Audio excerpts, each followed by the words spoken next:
Halo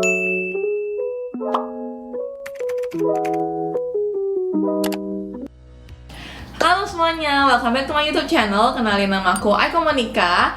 Dan sesuai dengan judul video hari ini, aku bakalan jelasin ke kalian living cost tinggal di Singapura. Karena dengar-dengar Singapura itu termasuk salah satu negara dengan living cost tertinggi di dunia. Jadi anggap aja aku sebagai kelinci percobaan kalian, oke guys. Jadi siapa tahu neng kali kalian kalau mau tinggal di Singapura atau mau kuliah di Singapura, kalian udah bisa perkirain mau minta uang jajan ke orang tua tuh berapa, atau bahkan untuk set budget kalian kalau misalnya kalian itu pekerja gitu. Jadi aku di video kali ini bakalan bagi jadi dua part. Yang pertama itu aku bakalan jelasin secara in general, kayak kalian butuh berapa gini-gini. Tapi itu perkiraan aja, oke guys, nggak pasti. Dan yang kedua itu budget dari aku sendiri, kayak aku selama 3 bulan ini tuh hidup aku expense-nya berapa, oke? Jadi tanpa basa-basi kita langsung lanjut aja ke part yang pertama. Oke, part yang pertama itu aku bakalan jelasin dari yang paling mahal ke yang agak-agak murah. Gak murah-murah banget soalnya, jadi agak murah. Jadi yang pertama itu tempat tinggal. Itu yang paling makan uang banyak. Apalagi kalian tinggal di Singapura guys, tempat tinggal di sini tuh mahal banget. Dan kecil doang itu udah mahal banget. Tapi kalau untuk tempat tinggal aku nggak bisa kasih fixed cost, karena kalian ini semua tergantung sama kalian. Kalian mau tempat tinggal kalian fancy, mau tempat tinggal kalian sebesar apa, atau kalian mau tinggal di daerah mana, gitu-gitu. Jadi yang pastinya di daerah, kalau di tengah-tengah gitu, kayak contohnya kayak Orchard gitu, pastinya lebih mahal daripada yang di ujung-ujung kayak Jurong gitu-gitu. Dan kalau buat aku bisa ambil konklusi itu kalian kurang lebih $700 sampai $1.000 itu kalian dapat HDB. Oh ya, di sini tuh ada terbagi atas dua tempat tinggal, HDB sama kondo. Untuk kalian yang mau lebih jelas lagi detail bahas tentang HDB dan kondo, kalian bisa langsung nonton video aku karena aku udah pernah buat. Di sini aku tadi balik lagi, aku bisa ambil konklusi kurang lebih 700 sampai 1000 untuk HDB itu udah bagus sih menurut aku, 700 sampai 1000 itu. Dan ada sih yang 500, cuma itu 500 kalian itu kebanyakan kayak benar-benar cuma dapat satu kasur. Jadi itu share room bagi sama orang gitu, berdua satu kamar.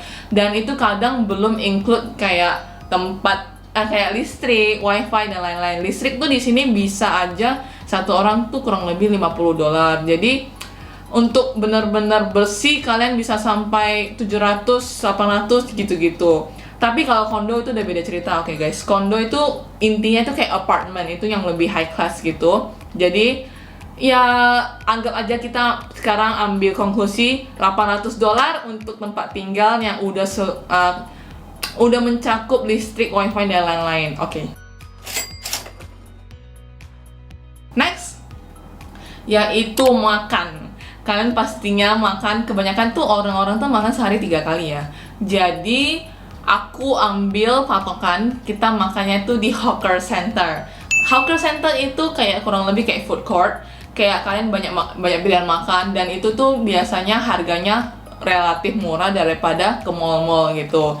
Jadi di hawker itu kurang lebih yang paling murah ya 2,5 lah, 25.000. Nah, 2,5 sampai mungkin $7 gitu-gitu. Tapi 2,5 tuh jarang banget sih. Jadi kita ambilnya $3 sampai $7. Dan tips guys, kalian tuh harus bawa air minum sendiri, karena di sini tuh Aqua aja tuh kayak 1,5 gitu. Kayak rugi banget gak sih? Jadi kalian harus bawa air minum sendiri, oke. Jadi $3 untuk makan, tapi sama kayak kita ambil jalan tengah $4, oke. Jadi $4 kali 3 kali makan $12 sehari. Next, jalan-jalan atau rekreasi. Oke guys, aku ada good news buat kalian semua. Di Singapura itu banyak kayak park-park gitu atau taman-taman gitu yang gratis. Jadi kalian bisa tinggal duduk nongki gitu. Nongki, dengar lagu, baca buku. Jadi itu semua gratis. Kalian bisa banyak banget di sini, kalian tinggal Google Maps doang. Jadi kalian bisa cari kayak terdekat sama kalian, dan itu termasuk rekreasi ya hitungannya.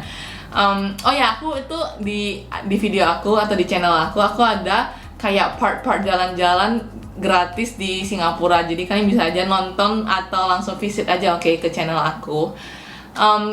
Kalau untuk nonton bioskop kurang lebih itu, kalau untuk weekdays 7 sampai 8 dolar. Kalau untuk weekend itu 13 dolar plus. Jadi kalian bisa kurang lebihin kalian sendiri, jalan-jalan udah sih. Kalau buat kayak misalnya tempat main ice skating itu kurang lebih minimal kalian harus siapin 15 dolar. Jadi ini semua tergantung sama kalian. Kalian mau main-main seberapa banyak.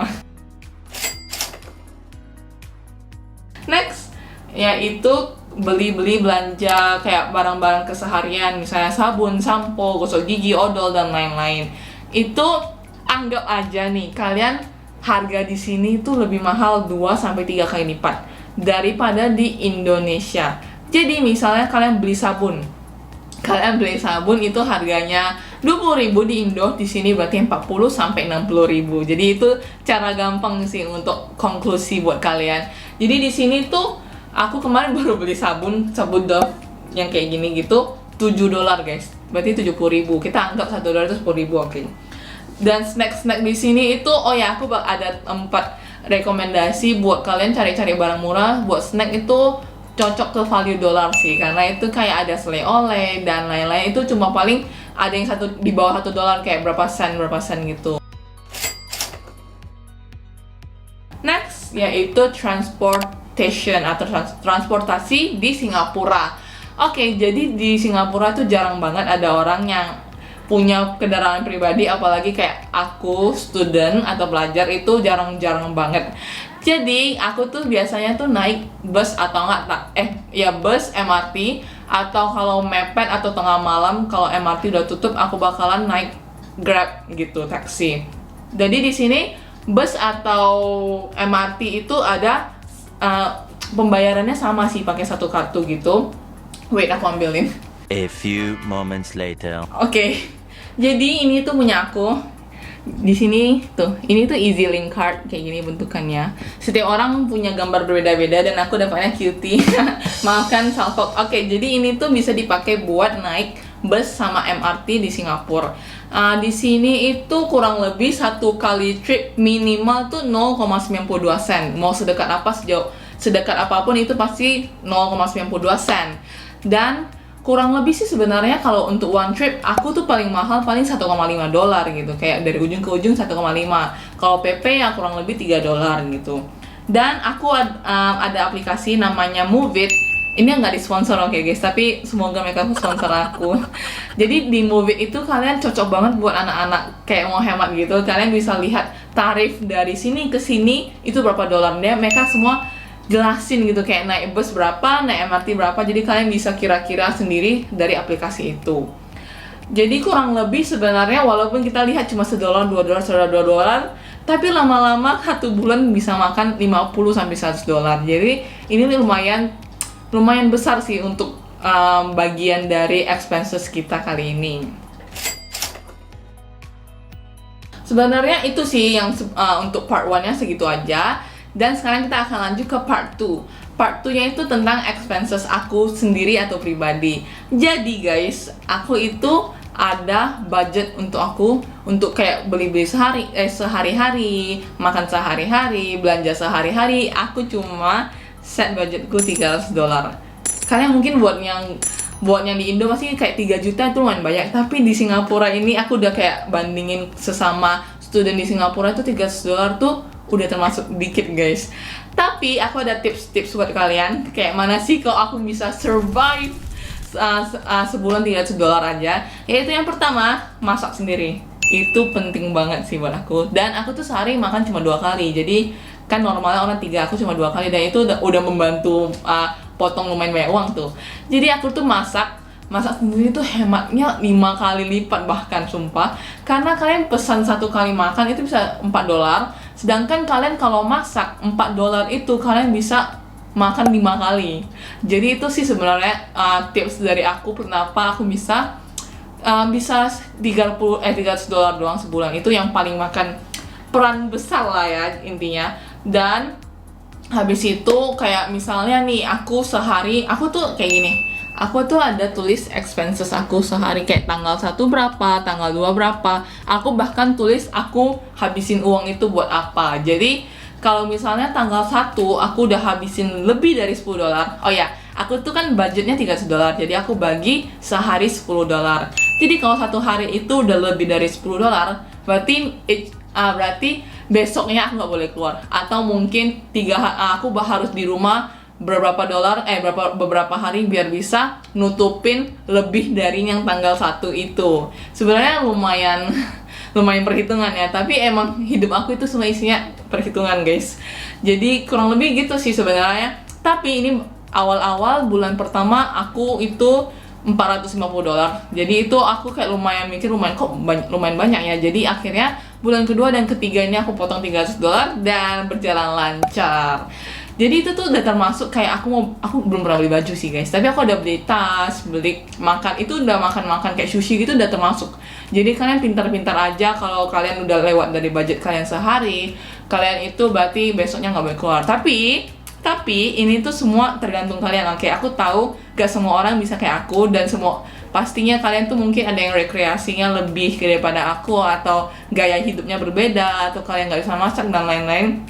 Jadi ini aku nggak bisa maksain kalian wajib 300 dolar, tapi aku sendiri berdasarkan pengalaman aku 300 dolar itu memungkinkan. Tapi di bawahnya menurutku udah nggak mungkin sih guys. Jadi segitu aja kali ya. Oh, di sini barang-barang di pasar kurang lebih kayak kangkung 1 dolar. Ya gitu sih sebenarnya. Oh ya, kalian harus belanja di pasar guys. Pasar itu jauh lebih murah daripada di supermarket. Jadi itu tips aku lagi. Oke guys, udah sih segitu aja dari yang bisa aku bagi-bagi kali ini. Jadi mohon maaf kalau aku kurang detail, atau kalian mau tanya spesifik langsung, kalian bisa langsung aja DM aku ke IG aku aiko_monica.